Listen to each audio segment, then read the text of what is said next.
جی میرے ساتھ اس وقت موجود ہے خواجہ محمد انور چشتی نظامی فخر رحم، اور ان کے ساتھ خصوصی طور پر آج جلوس کی قیادت بھی کی اور سارے راستے ماشاءاللہ سے جلوس کے ساتھ بھی رہے ہیں۔ سر سب سے پہلے تو نبی آخر الزماں کی سیرت کے حوالے سے ہمیں کچھ ایسا بتائیں کہ ہم بھی ان پہ عمل کر کے اپنی زندگی کو سنوارنے کی کوشش کر سکیں۔ زندگی کے جتنے شعبے ہیں نا، سب میں ان کی تعلیمات ہیں۔ میں تو آج کل بچوں کو زور دے رہا ہوں، حضرت اویس کرنی رضی اللہ تعالیٰ عنہ سے سبق سیکھ کر، کہ وہ حضور کی زیارت نہیں کر سکے والدہ کی خدمت کی وجہ سے۔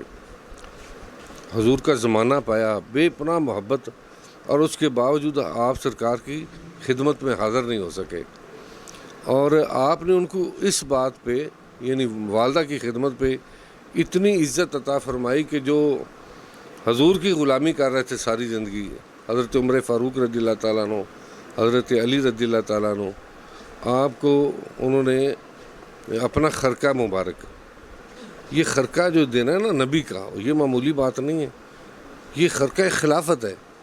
اب جو سلسلہ اوینسیہ ہے تو وہ اس خرقے کی وجہ سے نا، ملاقات تو ہے ہی نہیں، نہ ظاہری بیعت ہے نہ اجازت ہے، اس خرقے کی وجہ سے وہ سلسلہ بھی چل رہا ہے۔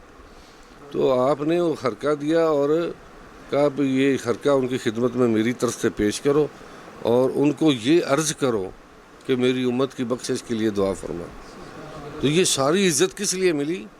اللہ تو سارے ہی کر رہے تھے نا، سارے صحابہ کرام کر رہے تھے۔ خصوصیت یہ تھی کہ وہ والدہ کی خدمت میں اتنے مگن، اتنے مصروف تھے کہ حضور کی بارگاہ میں آنے کا جب ٹائم نہیں ملا تو پھر اور وہ کیا کرتے ہوں گے؟ یا اللہ تھی، یا مطلب والدہ کی خدمت۔ پھر یہ جو کہا جاتا ہے نا کہ والدہ کی قدموں کے نیچے جنت ہے، بے شک، لیکن یہ بھی حدیث پاک میں ہے کہ والد کی رضا میں اللہ کی رضا ہے، اور رضا کا مقام جنت سے بہت اونچا ہے۔ جو اللہ والے ہیں نا، وہ کبھی یہ نہیں دعا مانگتے کہ مولا کریم مجھے جنت دے، وہ یہی مانگتے کہ مولا کریم تو راضی ہو جا، تو راضی ہو جا، تو راضی ہو جا۔ تو وہ جو رضا کا اعلیٰ مقام ہے وہ اللہ پاک نے والد کے قدموں کے نیچے رکھ دیا ہے۔ تو سیرت میں تو پھر ہر پہلو پر ہی آپ کی تعلیمات، جس میں مسلم تو کیا غیر مسلم بھی غیر شعوری طور پر اسی پر ہی چل رہے ہیں، یعنی جو انسانیت کی خدمت ہو رہی ہے، جو جانوروں کے ساتھ پیار ہو رہا ہے، جو پودوں کے ساتھ یہ ساری تعلیمات تو ہمارے محبوب کی ہیں۔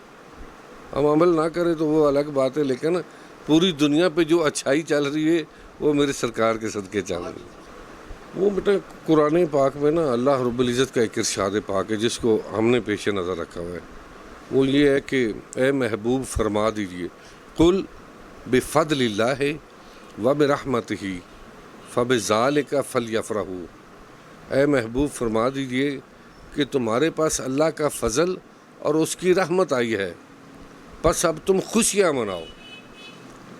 یفرحو کا مطلب ہے خوشیاں منانا، اس میں یہ نہیں کہ روزے رکھو یا صدقہ خیرات کرو یا نفل، خوشی کا جو جائز طریقہ ہے نا وہ اللہ پاک نے اجازت دے دی۔ تو میرے محبوب کی آمد پر اب یہ دیکھو نہیں جی، یہ تو اللہ کے فضل کی بات ہوئی۔ اللہ کا فضل کیا ہے؟ جو نظر بھی نہ آئے، محسوس بھی نہ ہو، اللہ کا فضل ہے، اور جو بھی رحمتیں ہیں وہ اللہ کے جوڑوں کے صدقے ہیں سب۔ تو وہ جس کے جوڑوں کے صدقے ہیں تو اس کی آمد پر مطلب ہم اعتراض لگائیں اور یہ کریں، بہانے بنائیں، یہ تو درست نہیں ہے۔ تو سب سے پہلے تو آپ کی آمد پر اللہ کا شکر تو اللہ کے ہی ادا کرنا ہے نا یار، اس میں خدا نخواستہ کوئی شرک نہیں ہے، ٹھیک ہے نا۔ جب بندہ شرک سمجھے اور لنگر بھی کھا جائے تو ہم تو شرک ایسی چیزوں کو نہیں سمجھتے، ہم تو یہ حضور کے جوڑوں کا صدقہ لنگر کھاتے ہیں، جو لنگر چلتا ہے راستے میں، مٹھائیاں اور دودھ پلاتے ہیں لوگ، اور خوشیوں کا جو بھی جھنڈیاں لگانا، لائٹیں لگانی، تو یہ ساری چیزیں جائز جو ہیں وہ بندہ کر سکتا ہے۔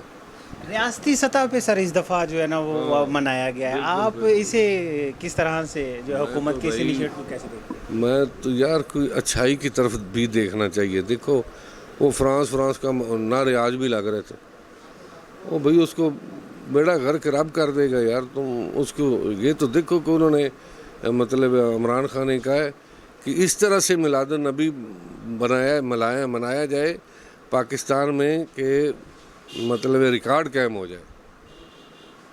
21 توپوں کی سلامی سنی تھی نا جب ترک حکومتوں میں ملکوں میں دی جاتی تھی میلاد النبی پر، اور میں نے تو آج خبروں میں یہ پڑھا کہ 31 توپوں کی سلامی دی گئی۔ پھر طرح طرح کے وہاں مطلب مرکز میں محفلیں ہو رہی ہیں، وزیر اعظم شرکت کر رہا ہے، صدر شرکت کر رہا ہے، تو ہمارے لیے اس سے باعث فخر اور باعث خوشی کی کیا بات ہو سکتی ہے۔ جی بہت شکریہ۔ خصوصی طور پر سیرت کے حوالے سے بھی تعلیمات جو نبی کریم صلی اللہ علیہ وسلم کی والد اور والدہ کا مقام، اور حکومتی سطح پر جو ربیع الاول کو منانے کا جو سلسلہ چلا ہے، اسے خوش آئند قرار دیا گیا ہے، اور اس کے ساتھ ساتھ جلوس جو اختتام پذیر ہو چکا ہے، لنگر کا وسیع انتظام کیا گیا ہے، اور اس کے ساتھ ساتھ راستے میں بھی سبیلیں اور دودھ کی سبیلیں اور پانی کی سبیلیں اور لنگر تقسیم ہوتا رہا ہے۔ اسی کے ساتھ اپنے میزبان کامران اشرف کو اجازت دیں، جلد انشاءاللہ ایک نئے پروگرام کے ساتھ حاضر ہوں گے، تب تک اللہ حافظ۔